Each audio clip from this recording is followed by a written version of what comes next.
एखादी गोष्ट जेव्हा वर्धिष्णू असते तोच खरा वर्धापन दिन असतो. शिवसेना रोज रोज वाढत आहे आणि खऱ्या अर्थाने वर्धापन दिन साजरा होत आहे.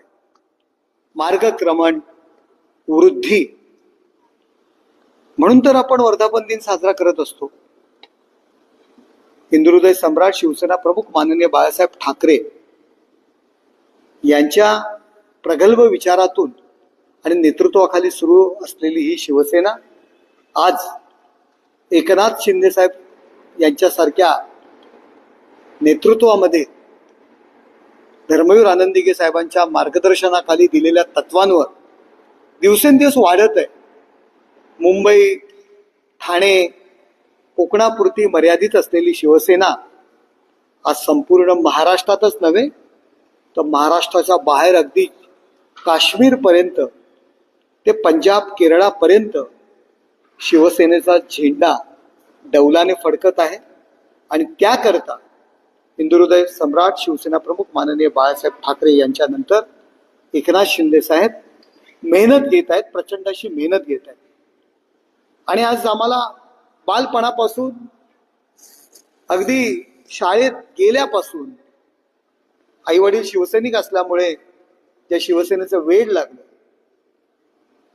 शाखांचे बोर्ड लिहिणे, गणपती उत्सवामध्ये डेकोरेशन करणे, पताका लावणे, फलक लिहिणे यापासून सुरू केलेलं शिवसैनिकाचं काम आज खासदार होईपर्यंत, दिल्ली पर्यंत पोचण्यापर्यंत जी मजल मारलेली आहे ती बाळासाहेबांच्या विचारांमुळे, हिंदुत्वाच्या विचारामुळे, धर्मवीर आनंदीगे साहेबांच्या आशीर्वादामुळे आणि एकनाथ शिंदे साहेबांचं नेतृत्व यामुळे संधी मिळालेली आहे. हे माझ्या दृष्टीने, माझ्यासारख्या शिवसैनिकाच्या दृष्टीने खूप मोठी बाब आहे.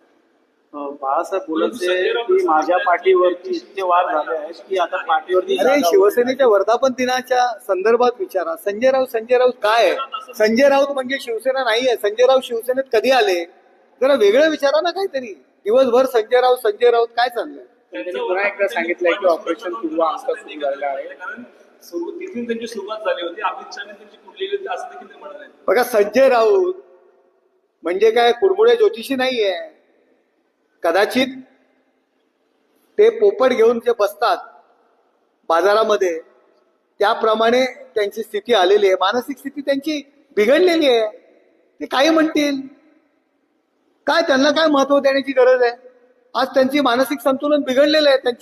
त्यांना ते पुन्हा राज्यसभेवर निवडून नाही जाणार. त्याच्यामुळे त्यांचा भ्रमनिरास झालेला आहे. थोड्या दिवसांनी रस्त्यावर फिरणार, दगड मारत फिरणार आहेत. मेंटल हॉस्पिटलला आणावे लागणार आहे. कपडे फाडून फिरणार आहेत ते. त्यामुळे अशा माणसाकडे काय लक्ष देता तुम्ही? मला उद्धवजींना विनंती आहे, अरे संपवलं ना त्यांनी तुम्हाला. काँग्रेस बरोबर घेऊन गेले, त्याच्यामुळे पक्ष फुटला. आता राष्ट्रवादीला सल्ला दिला की काँग्रेसमध्ये विलीन व्हा. शिवसैनिक घाबरले की आपली शिवसेना पण विलीन करतात की काय. सोडून जायले तुम्हाला. किती दिवस त्यांचं ऐकणार तुम्ही? पूर्ण वाटोळ केलं ना त्यांनी तुमचं. ते काय स्वतः प्रसिद्धीत होतच राहतात, दुसरं काय त्यांच्याकडे. त्यामुळे राहुल गांधी यांची चमचेगिरी करणाऱ्यांवरती त्याच्यावरती काय लक्ष द्यायचं? अरे वर्धापन दिन कशाला म्हणतात? प्रगती झालेली पाहिजे तुमची, अधोगती नाही. आणि प्रगती झालेली आहे, पक्ष वाढलाय, त्याचं सेलिब्रेशन आहे आमचं. अधोगतीचं सेलिब्रेशन नाही आहे. तिथे अधोगतीचं सेलिब्रेशन आहे, आमचं प्रगतीचं सेलिब्रेशन आहे. आज वर्धापन ट्रम्पला सांगितलं की शिंदे इथे येतात तुमचे खासदार पुण्याला, आणि दुसरीकडे बोलतात की रक्ताचं पाणी हे उद्धव ठाकरेंनी कार्यकर्त्यांसाठी केलं. आपण पाहिलंय कोविडमध्ये खरी परिस्थिती बाहेर पडली. स्वतः मुख्यमंत्री होते, घरातनं कधीच बाहेर पडले नाही. रक्ताचं पाणी कधी करणार? रक्ताचं पाणी करणं कशाला म्हणतात? दिवस रात्र मेहनत. कधी शेतकऱ्यांच्या बांधावर गेले, कधी शिवसेनेच्या सुखादुःखात गेले. कुठल्या निवडणुकीमध्ये, आता जिल्हा परिषद आधीच सोडा, जिल्हा परिषद पंचायत समितीच्या निवडणुका झाल्या, महानगरपालिकेच्या निवडणुका झाल्या, कुठल्या बांधावर गेले, कुठल्या गावात गेले, जरा द्या पुरावे. अहो उद्धवजींचं सोडा, आदित्य ठाकरे पोचले का? कसलं रक्ताचं पाणी केलं तुम्ही? बाळासाहेबांची पुण्याई धर्मवीर आनंद दिघे साहेबांचा मार्गदर्शन आणि एकनाथ शिंदेसारखे हजारो जे कार्यकर्ते आहेत ना, त्यांनी रक्ताचं पाणी केलं आणि शिवसेना वाढवली. अनेक खासदारांवरती बोनी लागल्याचा प्रकार समोर येतोय. पाहिलं तर अनेक रुपयाची देखील बोनी झाली होती. एकंदरीत 25 कोटी देखील दिल्याचा आरोप होता. या ठिकाणी सत्ताधाऱ्यांना कापूर फोडताना दिसत होतं. श्रीकांत शिंदेंनी त्यांना ऑफर दिलेली आहे. साधारणपणे एकालाच मंत्रिपद मिळेल, इतरांना 25 कोटी जे आहेत मुंबईत दिले जाईल असं पण सध्या टीका केलेली आहे. आता एकनाथ शिंदेवरती टीका करून थकले. आता आमचे डॉक्टर श्रीकांत शिंदे यांच्यावर टीका करतात. मी समजू शकतो की त्यांना ते घाबरले. डॉक्टर श्रीकांत शिंदे यांना घाबरले. देश पातळीवरती नेतृत्व प्रस्थापित होते, आंतरराष्ट्रीय स्तरावरती सुद्धा ते नेतृत्व प्रस्थापित होते. निवडणुका नसताना, कुठल्याही प्रकारच्या निवडणुका नसताना डॉक्टर श्रीकांत शिंदे पायाला भिगरी लावून संपूर्ण महाराष्ट्रात फिरतायत.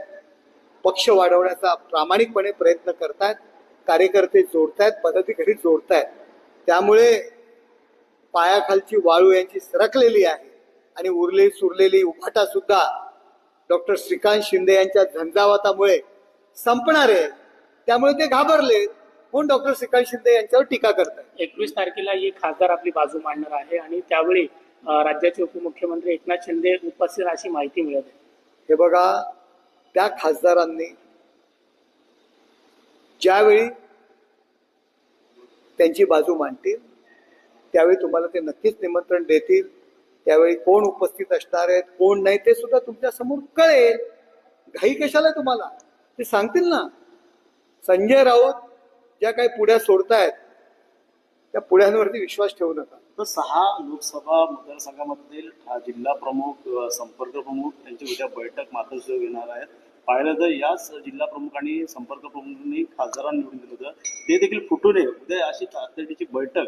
मी नेहमी म्हणतो की उबाठाने प्रत्येक बैठकीचं, मेळाव्याचं चित्रीकरण करून ठेवायचं, फोटो काढून ठेवायची, फ्रेम करून ठेवायचं.